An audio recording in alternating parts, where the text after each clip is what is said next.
ඔන්න ඉතින් අමුත්තෙන් මාලිගාවට ඇවිල්ලා. රජතුමනි, මම දේශයෙන් දේශයට ගොස් ඒම දේශයන්හි දක්ෂම මල්ලෝපොර සූරය එක්ක සටන් වදිනවා. මම මේ මිනිහ ගැන අහලා තියෙනවා.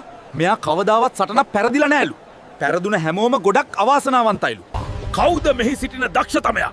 අම්මෝ, අපිට නම් බෑ. ඉතින් ඔන්න කවුරුත් මේ ශූරයා එක්ක පොරබදන්න ඉදිරිපත් වුණේ නෑලු.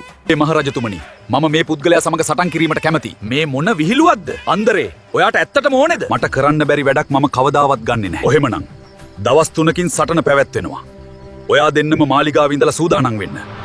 ඔන්න ඉතින් අන්දරේ අර ශූරයාගේ කාමරේට අල්ලපු කාමරීලු හිටී. මේ ඉන්න අතරේ අන්දරේ බිත්තියේ ගඩොල් ටික බුරුල් කරන්න ගත්තලු. මේ මිනිහෝ හෙටනවා අපේ හටන තියෙන්නේ. ඔහෙ ඒකට ලෑස්තිද? ඒකට අමුතුවෙන් ලැහැස්ති වෙන්න ඕනේ. මට ඔහෙ ඇගිල්ලෙන් ඇනලා පරාද කරන්න පුළුවනි. කාලා ඉවර වෙලා ශූරයා විටක් කන්න ගත්තලු. මේ ඇහුනද? ඔහෙලගේ දුම්කොළ තියෙනවද? මේ මිනිස්සු මට දුම්කොළ තියන්න අමතක කරලානේ. මේ ඕනේ තරම් දුම්කොළ තියෙන්නේ බොල. ඔහෙට පුළුවන්ද මේ බිත්තිය ටිකක් කඩලා මට කෑල්ලක් දෙන්න? ඔහෙට ඔල්මාදෙද මේ මහා බිත්ති කඩන්න පුළුවනිද? මෙන්න මෙහෙ දෙනවා ඔයි. ඔය දුම්කොළ කෑල්ල.